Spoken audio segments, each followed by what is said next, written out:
Venezuela, a country of stunning beauty and grace. It is a land teeming with life and natural wonders. Boasting the highest waterfalls in the world, Venezuela is a country of diverse topography. From the snow-capped mountains of the Andes to the jungles of the Amazon, Venezuela has left an impression on its visitors throughout the ages. Tierra de Gracia, land of grace, was the name Christopher Columbus gave to the shores of the Gulf of Paria, which he discovered on his third voyage to the New World in 1498. Noting the comeliness of the native inhabitants, their unclothed bodies adorned with pearls, along with a great volume of fresh water pouring into the Gulf, Columbus surmised that he was near the site of the Garden of Eden. On a follow-up expedition a year later, in 1499, an interesting discovery was made. On this voyage, commanded by the Spaniard Alonso de Ojeda, they sailed west from the Gulf of Paria to Lake Maracaibo. There they discovered that the native Indians lived above the shallow water in thatched huts built on stilts. Settlements built on stilts suggested Italian Venice to Ojeda, who named the country Venezuela, or Little Venice. Today, Venezuela is one of Latin America's 7th largest countries with over 19 million inhabitants. As a world-leading exporter in oil, Venezuela's economy is dominated by petroleum production. It is one of the wealthiest countries in Latin America, although the affluence exists with poverty in striking contrast. Especially in Caracas, the capital and principal metropolitan area. But despite the contrast and constant change Venezuela has undergone since the time of Columbus, it is a country that has remained rich in religious tradition.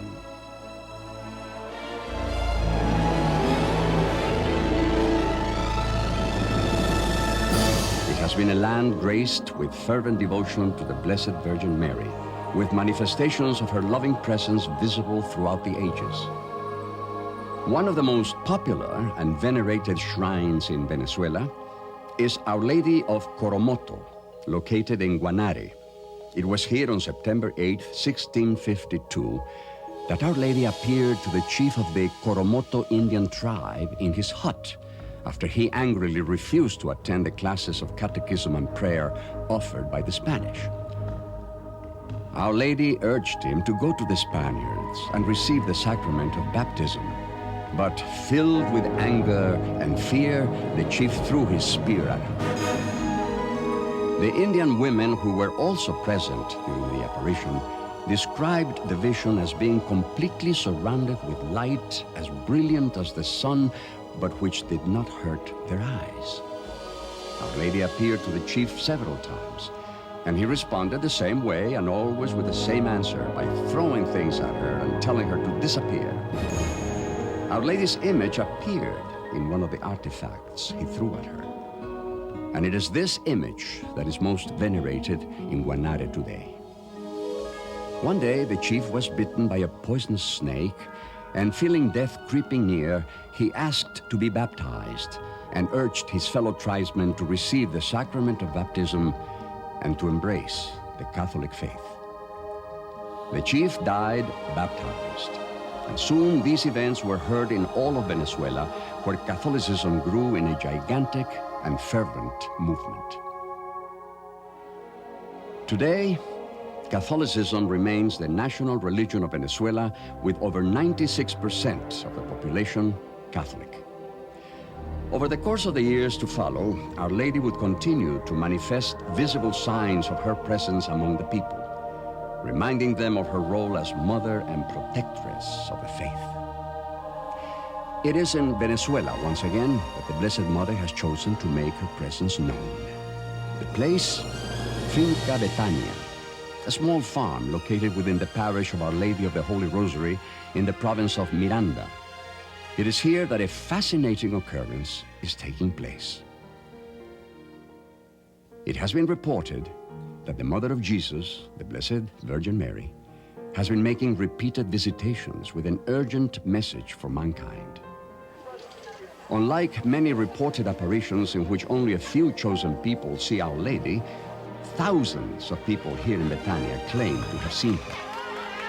People of all faiths, classes, and occupations have witnessed the apparition. She appears suddenly, bathed in light, accompanied by the sweet perfume of roses and other phenomena. People report seeing the apparition without experiencing a trance or ecstasy. Her hair is going up. Yeah, she's beautiful. She's real big. Going up? Yeah, she's big. She's just standing there. The Virgin does not appear in a consistent fashion. Various witnesses claim she resembles Our Lady of Lourdes with a blue sash.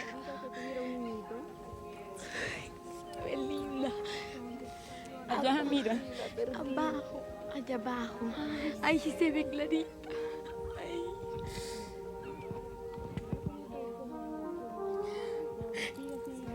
Others have seen her resembling the image on the miraculous medal, Our Lady of Mount Carmel, or Our Lady of Sorrows.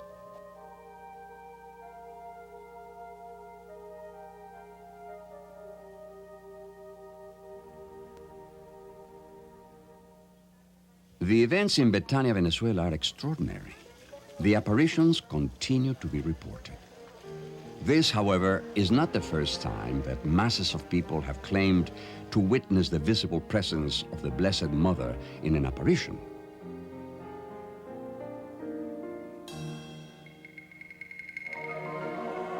In 1968, in Zaytun, Egypt, Our Lady appeared as a radiant light atop St. Mary's Coptic Orthodox Church.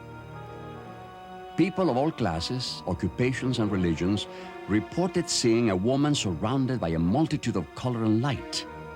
She appeared in different forms and postures, with her appearance always being public and witnessed by all people present, believers and unbelievers. The apparitions continued for over 2 years, occurring 2 or 3 times each week, with her visits lasting from a few minutes to as long as 8 hours. An estimated 250,000 people witnessed these apparitions, which were often accompanied by miracles and healings.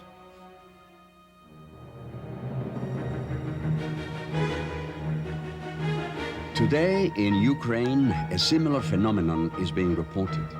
On April 26, 1987, on the exact day and hour of the anniversary of the Chernobyl accident, a young schoolgirl saw the Blessed Virgin Mary on the balcony of a church.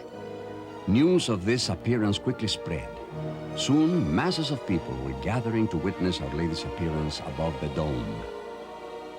Today, word of her appearance at open field shrines in Ukraine have reached the world, and unconfirmed reports indicate that eyewitnesses number in the thousands.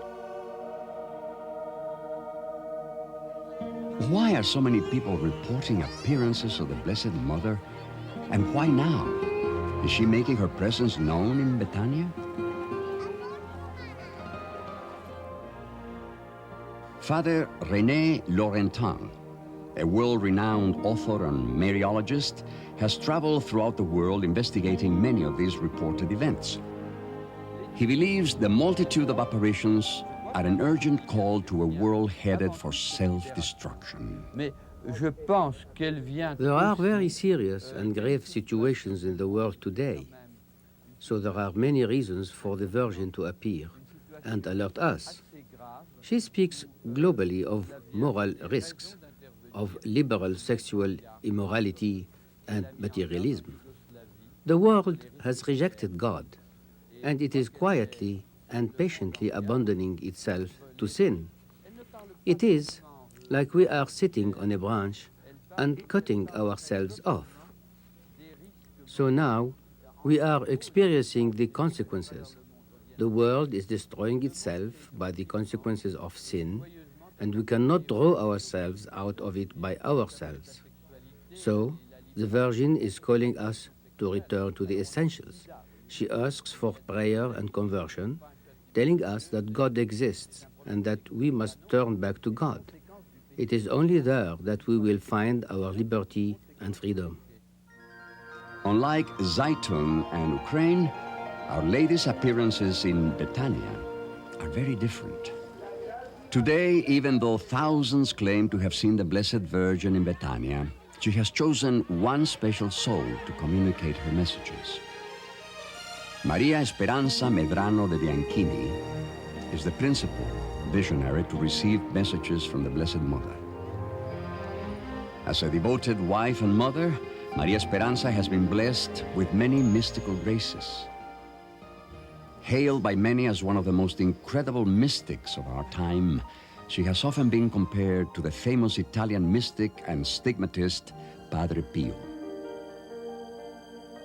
Some of the many charisms Maria is reported to be gifted with are the ability to read souls, bilocation, transfiguration, levitation, and the stigmata, which she receives every Good Friday. She, like the alleged visionaries in Garabandal, Spain, has been witnessed mystically receiving communion hosts on her tongue. She has also been blessed with the perfume-like odor of sanctity, that of sweet-smelling roses that are said to surround her, and many claim she possesses the gift of healing.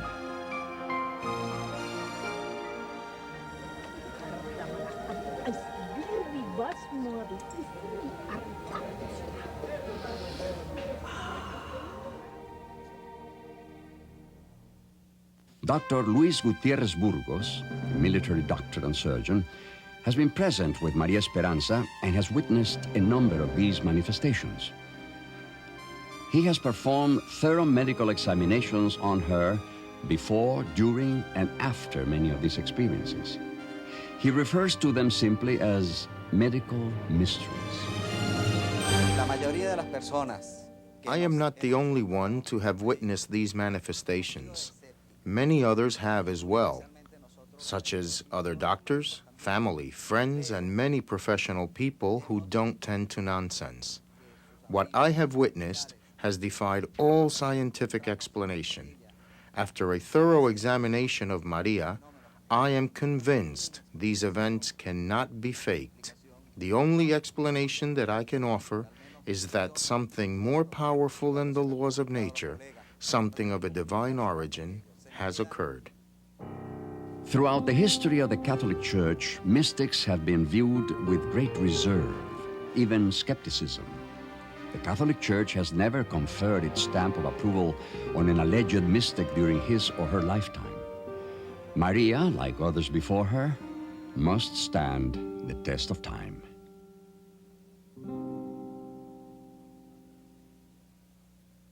Father René Laurentin has traveled to Betania upon the request of the local bishop. After spending time there examining the facts, he is favorably disposed to Betania. He has also personally spent time with the Bianchinis and is impressed by the way Maria has balanced her life. I know her very well, and she is a person who has truly given everything to Christ. She is a grandmother of a family that is exemplary of Christian life. Maria Esperanza radiates prayer and perfected prayer so it can't be channeling. She is sensitive and very hopeful. She is excited and full of love. The fruit of Maria Esperanza is her family. She is a devoted wife and mother who has been able to maintain a great balance in her life. Between the great demand placed on her by others and finding time to maintain her family, Maria has successfully been able to not only fulfill her daily duty, but to nurture her spirituality. She has a profound spiritual life, supported by fervent prayer. She always makes prayer a priority, sometimes praying all night. I am very impressed and admire deeply her conviction. Throughout her life, Maria has experienced private apparitions of the Blessed Mother, Jesus, and various saints. Her first apparition was of Saint Therese of Lisieux, the little flower, when she was only 5 years old. 7 short years later, at age 12, she experienced her first visit from the Blessed Mother during a serious illness of bronchial pneumonia and, despite a pessimistic prognosis, made a miraculous recovery. At age 14, Our Lady appeared to her again and told her for the first time about Betania. Since her youth, Maria felt inclined to spiritual things, such as frequency of the sacraments and practices of charity. Taken by these inclinations, she soon aspired to religious life, and in 1954, entered the convent of the Franciscan Sisters in Mérida. There, on October 3rd, 1954, St. Therese appeared to her for the second time and encouraged her to follow the vocation of a spouse and mother. She told Maria, "This is not your vocation. You ought not become a nun, but work out your salvation as a wife and a mother. This is your way to sanctification and bearing witness in the world." On November 1st, Maria Esperanza met her future husband in Rome in circumstances which had been indicated in the apparition. She married on December 8, 1956 in Rome, in the chapel where Pope Pius IX declared the dogma of the Immaculate Conception. The Bianchinis would, in the years to come, have 6 daughters and 1 son, all of which today are married. On March 25, 1976, Maria experienced her first apparition of the Blessed Mother in Betania, as foretold by Our Lady in an earlier apparition. Maria was given a mission of kindness and fidelity, service and sacrifice with the following assurance. I will be your refuge. My daughter, I have given you my heart. I give it to you and will always give it. The Virgin was bathed in light and said to Maria Esperanza, I am the reconciler of all people. My child, I am giving you a piece of heaven. Lourdes, Betania in Venezuela. It is a place for everyone, not only Catholics.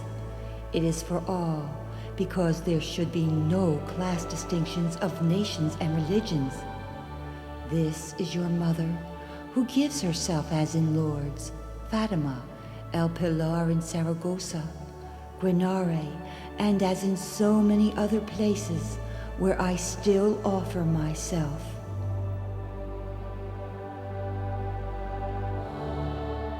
For the next 2 years, Maria would continue to experience private visitations with Our Lady. The Holy Office in Rome was first alerted to these events in 1978.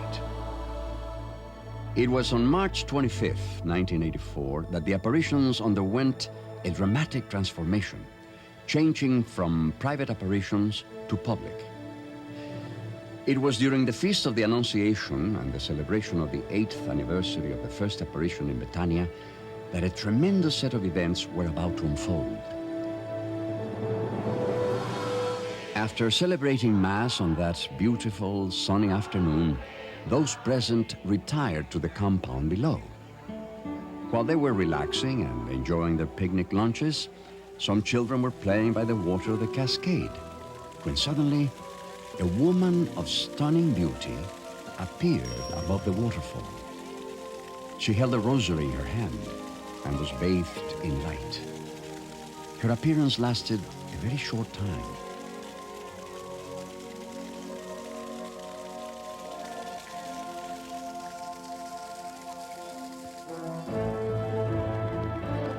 Overwhelmed by what they had just witnessed, the children quickly ran to tell the others.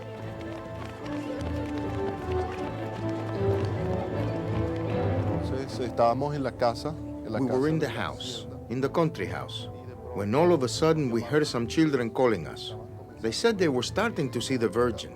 The Virgin, they said. It surprised us. We thought that it had to be a fake apparition or actually just child's play.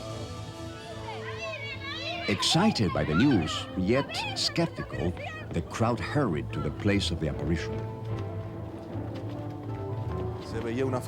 So we went toward where they were, and you could actually see a white figure at the edge of the jungle where the trees were. I could actually see a figure, a feminine figure, all in white, which had taken shape by the edge of the jungle. Now, I know a little bit about optical phenomena and solar effects, and I was a little skeptical. I was trying to see if it was just the rays of the sun causing this image, but no, it was a white figure there by the trees. Vimos a la Virgen Santísima. It just paralyzed us. It was so impressive. She emanated an incredible light, and it was very impressive to see this person. It was like an image made out of marble, and even though we were seeing this through the leaves and through the trees did not interfere with this image. You could see her perfectly. And then the Blessed Mother suddenly turned slightly, and she began to ascend. It looked as if this marble was turning into dust. It was as if this solid form was turning into dust and she was disappearing. In that moment, it was as if there was no wind and no time. Then suddenly, she disappeared, and an incredibly strong breeze came over us, and many of the people fell to their knees. On that day, 108 people were present. All of them saw Our Lady. She appeared in many different ways under many different titles, and was witnessed by people of all walks of life, young, old, religious, and laity.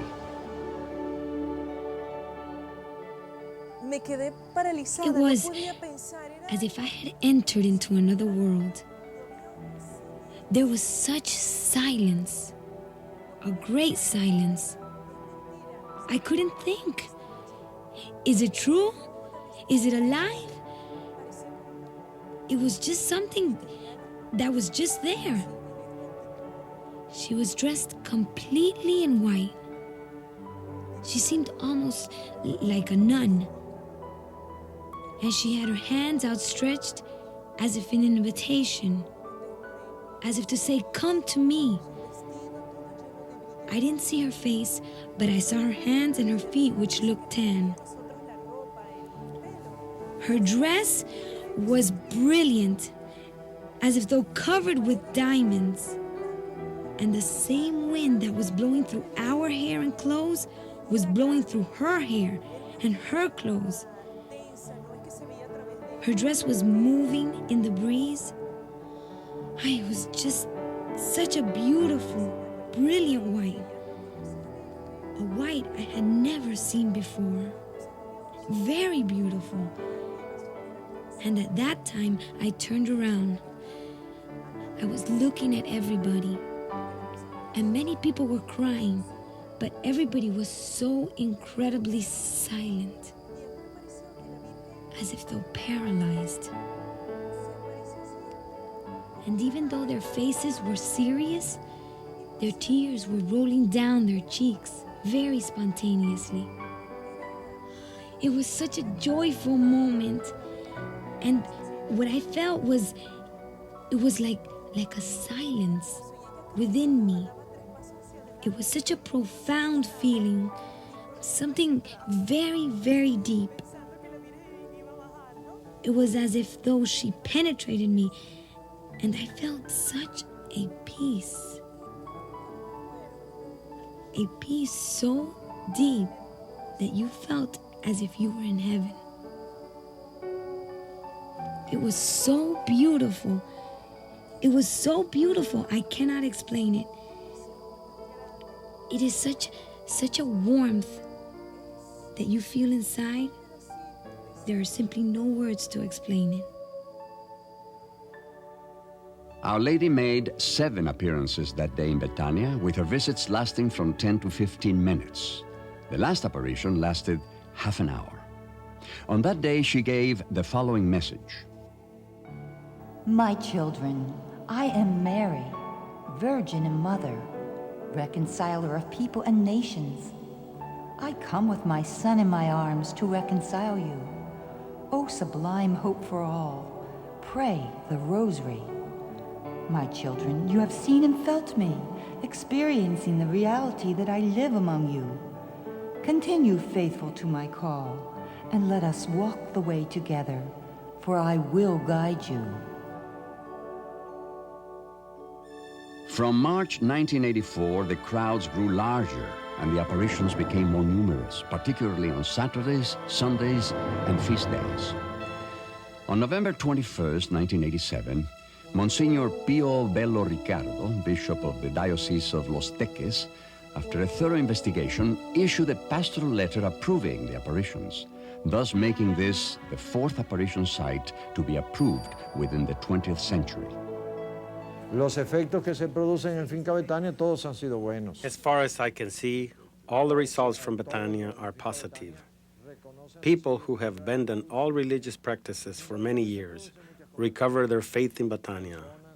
People who are in danger of losing their lives and their souls find themselves again in Betania. So the effects of the apparition in Betania are perfectly agreeable with the Church's criteria for favorably judging apparitions. The apparitions here in Betania have been approved in their authenticity. My declaration is that these apparitions are authentic and supernatural and are of divine origin. In his pastoral letter to Rome, he states, "The apparitions here have engendered a search for God and for interior life, openness and obedience to the Church, solidarity and fraternal sharing.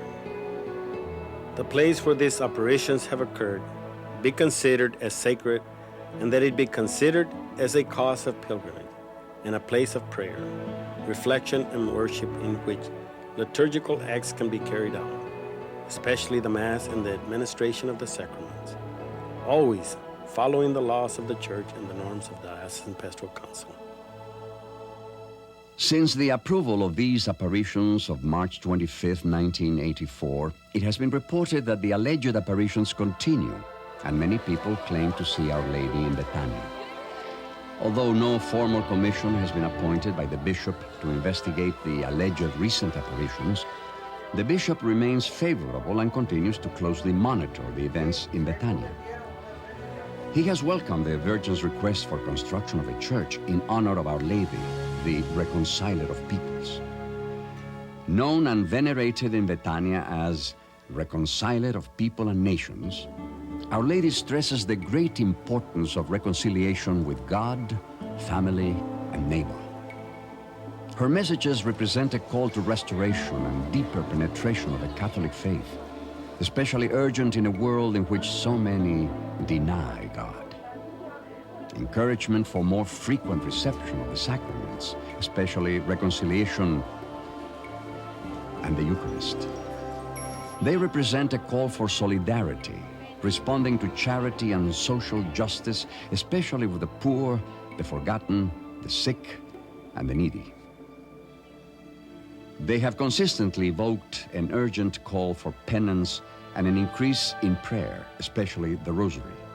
A need to pray for the Church, priests, the conversion of sinners, and for peace in the world, as well as for the impending risks that threaten humanity.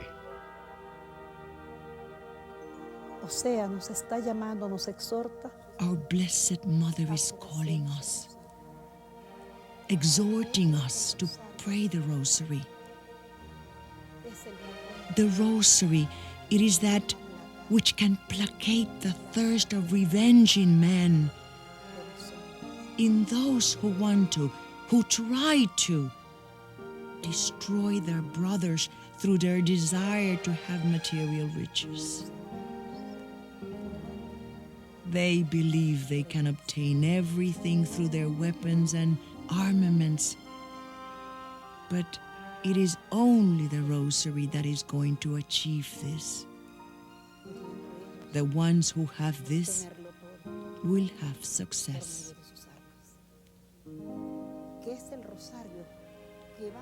Our Heavenly Mother wants us to believe in God. She begs that we pray the 15 mysteries of the Rosary daily. It is this which is going to detain Satan.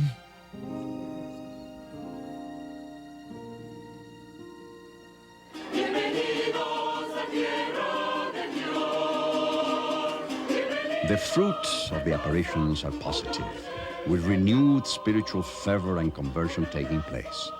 People of all ages and occupations had experienced a profound change in their lives. Carolina Fuenmayor, producer and journalist of one of Venezuela's largest television stations, like so many others, aspired for success and recognition. While working on a television program about the events occurring in Betania, Carolina found herself experiencing a conversion in her life that would cause her to reevaluate her priorities. Pero después que fui, empezaron todos estos cambios en mi vida. There has been quite a radical change in my life, and even in the people who surround me. What was once important to me, being famous and having a good career, is now no longer important.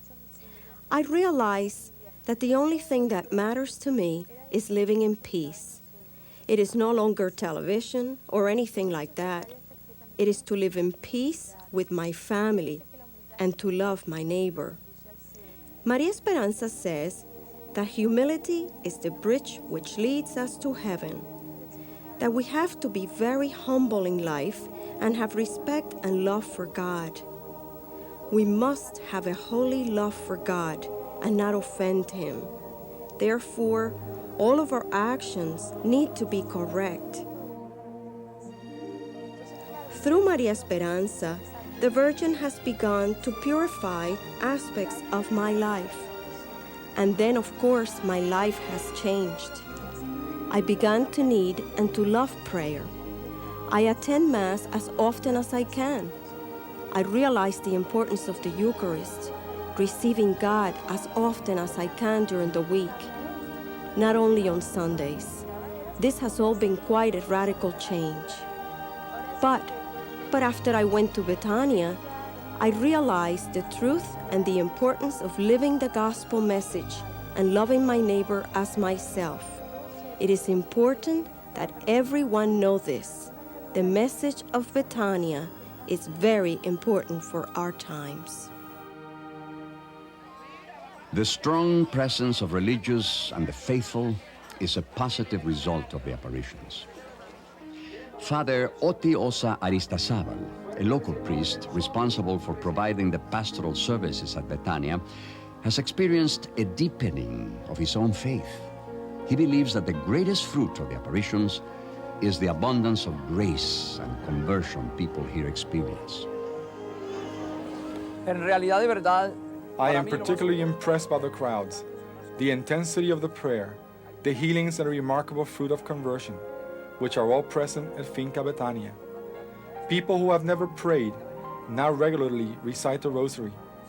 Those who never went to church now come regularly and avail the sacraments of penance and the Eucharist. The apparitions have brought them closer to God and have renewed their Christian life.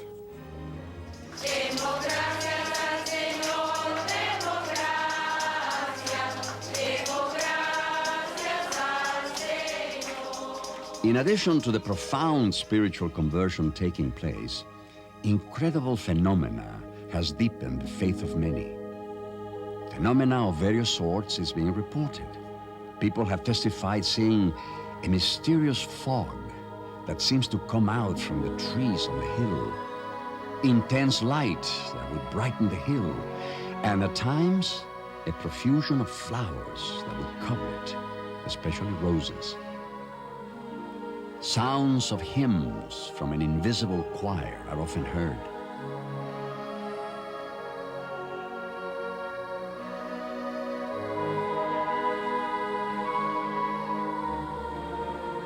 Still others have reported strange lights and movements in the sun.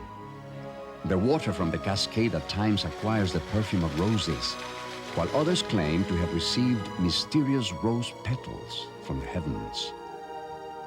Like many other apparitional sites, strong evidence of miraculous photophenomena abound.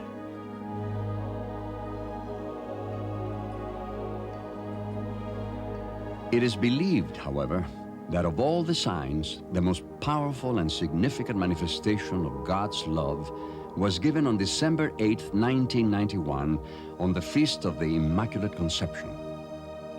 During the celebration of the Holy Mass, Father Otiosa Aristazabal, the main celebrant of the Vigil Mass, had just consecrated the host when an incredible miracle occurred. Después de que consagré la hostia, I consecrated the host and I broke it into 4 parts. I ate one of the parts and left the other 3 parts of the host on the plate after I gave grace.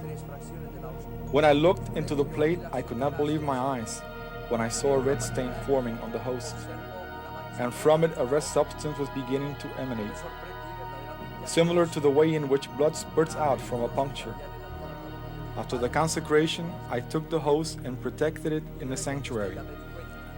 The next day at 6 in the morning, I observed the host, and I found that the blood was still fresh and that it had trickled down. And that is what has appeared on the photograph. After that, I put the host in the monstrance, as you can see here, so the faithful ones could observe it. All in attendance witnessed this miracle. Later captured on videotape by an amateur photographer, this remarkable sight can be seen. As I first saw the host, my real reaction in my head was, holy, it's red, it's real blood. You know, I realized what I had said to the Blessed Sacrament, but that was my reaction. It was quite amazing. I stood there and filmed it, I guess, for half a minute or so, and I remember it very well. He actually stopped and held it steady for me to film. And I was trying to keep myself steady, and I was trying to keep my camcorder steady, because I could see the blood flowing out of the host. It was just flowing down, and then you could see it collecting in the bottom of the glass. It was the most incredible thing you could possibly imagine, coming, you know, and you could see that it was blood. There was no mistaking it.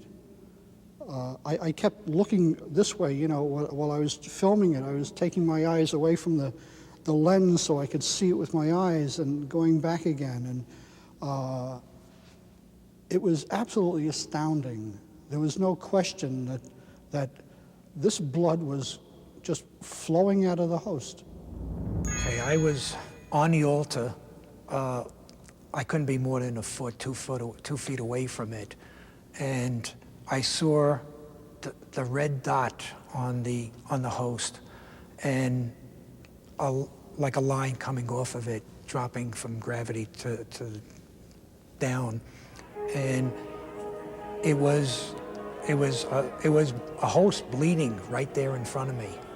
This miracle, this happening, as far as I'm concerned, it just couldn't be fake. There's no way someone could do this. I was there. I was close to it. I saw it. I believe it so much that my own life has changed, and I have gone now, ever since that day in Betania, I go to church every day. Go to church. Go to confession. Go to communion. Receive him. Receive his body, because that's what he wants. That's what all this is all about, I believe, is just bringing everybody closer to Jesus. And he is alive. I have always been a priest, with much devotion to the Blessed Sacrament, ever since I entered the seminary. I used to wake up at 5 in the morning to adore Jesus in the Blessed Sacrament. To me, this miracle is a call to conversion, a call to Eucharistic devotion, that our faith must be Christ-centered and Eucharistic. It demonstrates to us that Jesus continues bleeding in the host because of the sins of men. He bleeds for the sins of this world, for what has taken place within this century, and above all, for the violence, hatred, and anger that is in the hearts of men. The bleeding host was then taken to the bishop's residence and later submitted for thorough medical examinations at a leading forensic laboratory in Caracas, Venezuela, whose technical and scientific expertise is nationally recognized. The results of that investigation revealed a startling discovery. The substance excreted from the host was found to be human blood. Después de realizadas After las having conducted investigaciones sufficient adecuadas, investigation, first with the witnesses on the fact, and after the laboratory's investigation, it seems to me that without a doubt a miracle has occurred here in which God has manifested to us the real presence of the body and the blood of His Son, Jesus, in the Blessed Sacrament. The miracle of the bleeding host is very important here in Betania, because the message of Betania is coming closer to Jesus Christ, meeting with Jesus Christ. Therefore, the miracle is very marked in this apparition of our Blessed Mother. Our Lady does not invite us to come closer to her. She invites us to Jesus Christ. In Jesus Christ, we have found Him always in the Eucharist. That is why one of the great miracles here in Betania is that so many people have come closer to Jesus in Holy Communion. One must say that a miracle is above all a sign. It is a signal which God makes visible, something which is invisible. This Eucharistic miracle makes visible to us something which for us is mysterious, to know the real presence of Jesus Christ in the consecrated host.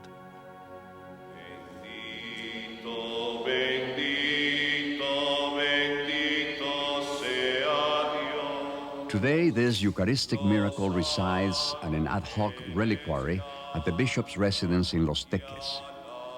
In addition to the incredible manifestations being witnessed, the healing presence of Jesus reaches far beyond Betania.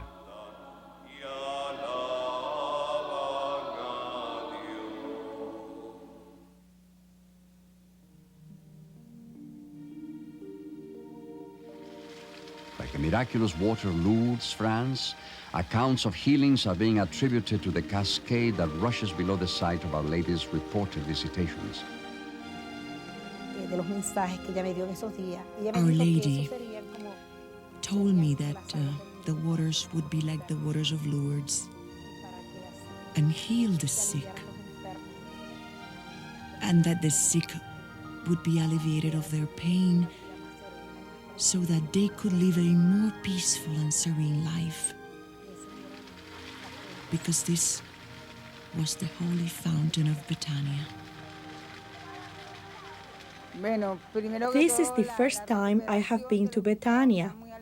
I've come to thank Our Lady for the miracle performed for me. I was mute and half paralyzed. A friend of mine brought me water from the cascade and asked me to drink it. Within 10 hours, I was completely healed. Now, I love Our Lady even more, and I have come here to give thanks. The fruit from this apparition abound, with many documented cures and healings being reported.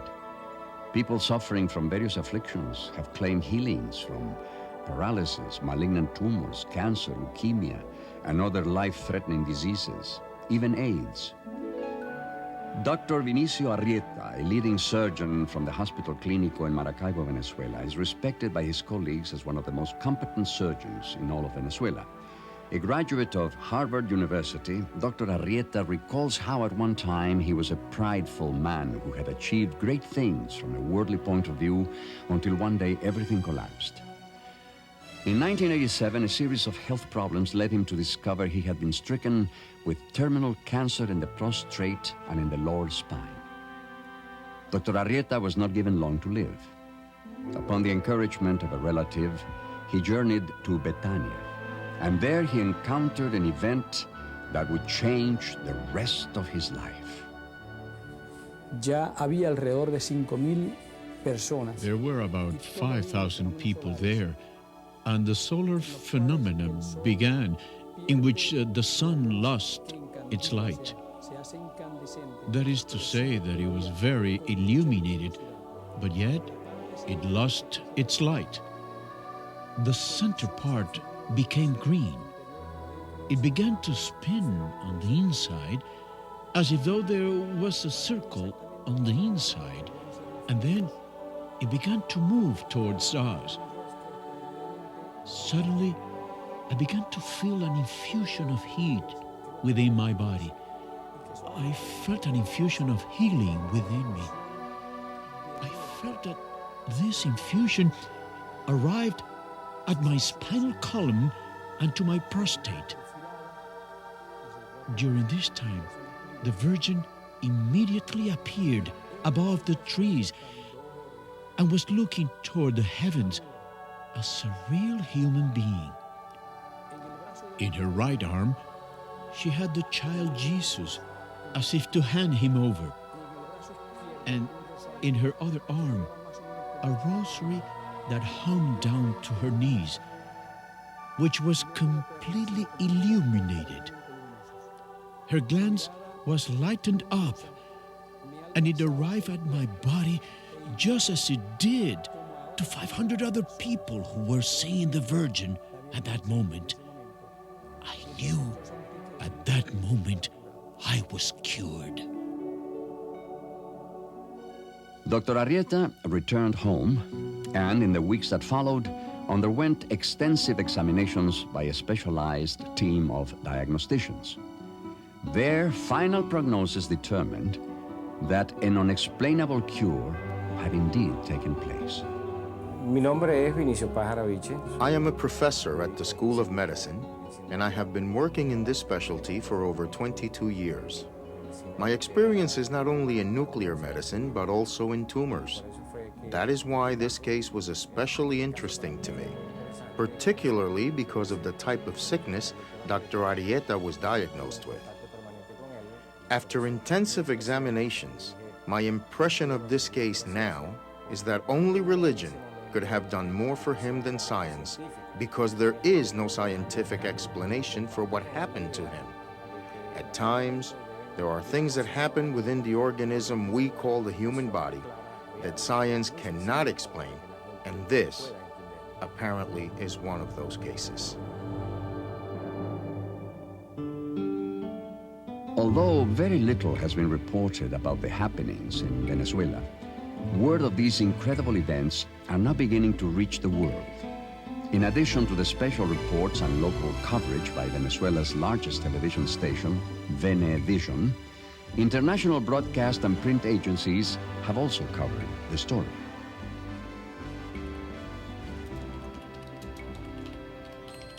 Michael Brown, noted author and journalist, is respected worldwide for his work as an investigative reporter. Published in various international magazines, he is best known for breaking the toxic waste cover-up in the early 1970s, known as the Love Canal story. Recently, he has traveled the world investigating over 30 reported apparitions for his latest book, The Final Hour.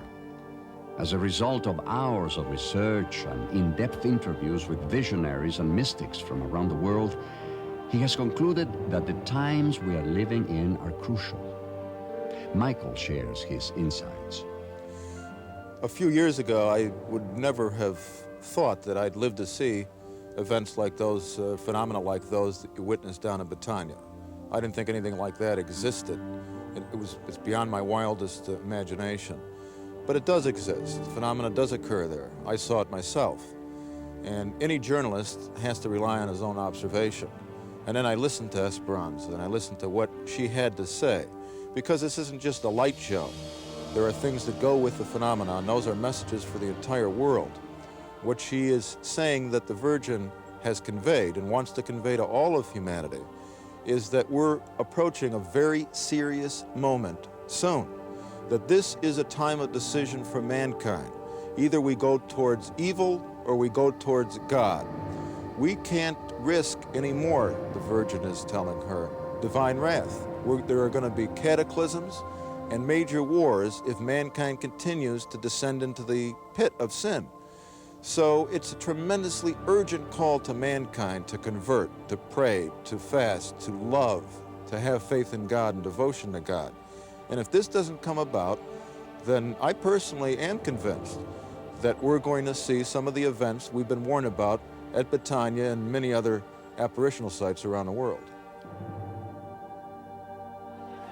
As a result of the increasing worldwide exposure the events in Betania are receiving, people from around the world have come seeking healing and truth.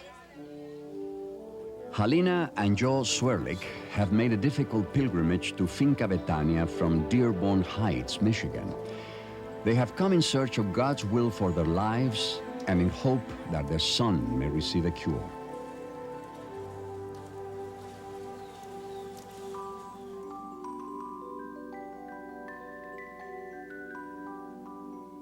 At the early age of 14 months, their son, Neil, suffered a cardiac respiratory arrest. During this time, his heart and lungs were stopped, depriving his brain of necessary oxygen. Revived and later placed on life support, Neil was left severely handicapped and brain damaged. We came to Betania to ask Our Lady to intercede for our son, if it is God's will, and also to thank her for all the wonderful gifts that she and our Lord has given to my family. And to keep us strong as a family, united. And whatever God's will be, bless Neil and watch over him. I've always been very close to Our Lady. I've always prayed to her and to Jesus, and I just wanted to feel peace, because it's so hard as a mother to deal with something wrong with your children. And I just felt like I was very connected with her, because I understood her suffering with Jesus on the cross. And I've just been so close to her, and I've come to Betania because for more inner peace and for Neil, then I may ask for God's grace for his healing, if that is his will. But I would never be angry, no, if I don't get a healing. I know that we're all here for some purpose, and we're chosen for different roles, you know, that God has planned for us, and all we can do is ask him to guide us and to open our hearts to whatever he wants for any of us. But I just take it one day at a time. I just leave it in God's hands, and that's all I can do. It makes me happy to see that even now that Neil still can't do a lot, even if he smiles at me, it just melts my heart, because he couldn't do anything before, not even smile at me. So I know he's happy even though he can't do much. That makes me happy. Today, Joe and Helena live with even greater peace as they have left Betania, accepting the will of God in their lives, yet never giving up hope. Our Lady's presence in Betania transmits a message of hope for the world. She invites us all to a renewal and deepening of our faith, a faith that should be lived out in total conversion, prayer, and apostolic commitment.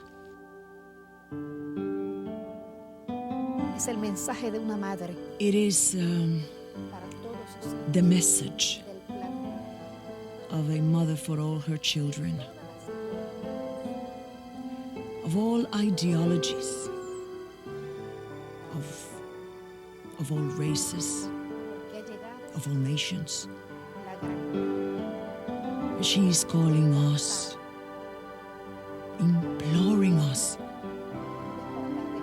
because the moment has arrived for us to wake up, for souls to awaken.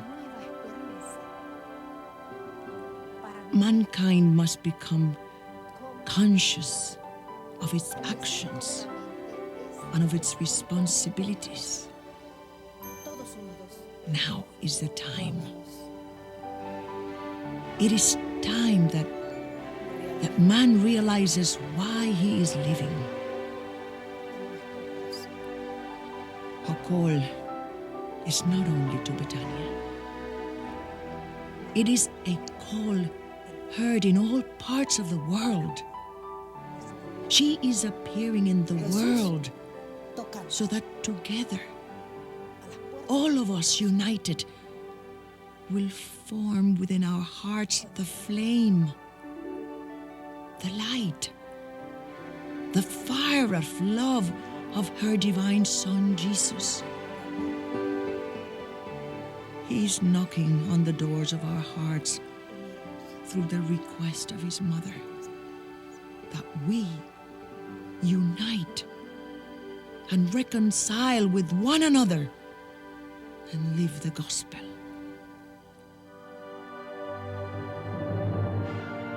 Little children, today in these times, He with me wishes to renew consciences, because mankind is currently abusing the graces received and is moving toward perdition.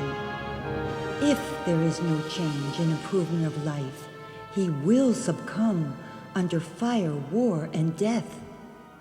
We want to stop the evil that suffocates you, the evil of rebellion, and overcome the darkness of oppression by the enemy. This is why again in this century, my divine Son arises, so that you will follow His steps as a shepherd of souls and obtain the alliance of peace among people and preserve your hearts as clean temples. Throughout history, the Blessed Mother has made repeated visitations to the world, interceding on behalf of a people who have rejected God. She has come once again to remind us of God's continuing love and mercy. Like a concerned mother, she has time and time again offered her maternal love and protection. In a divided world, blinded by sin and absorbed in materialism, we are a people headed for self-destruction. But there is a place we can turn and take refuge. It is a place where we can refresh ourselves in the love and hope of a mother. It is here, from the land of grace, that Our Lady calls all her children as the reconciler of peoples and nations. My dear, dear children, come to my motherly lap and take refuge in my heart. My heart I give to you. My heart I will always give to you, because I am your mother. I invite you, my little ones, all of you. It doesn't matter who you are or where you are from. Everyone can come to me, for you are all my children, and I love you.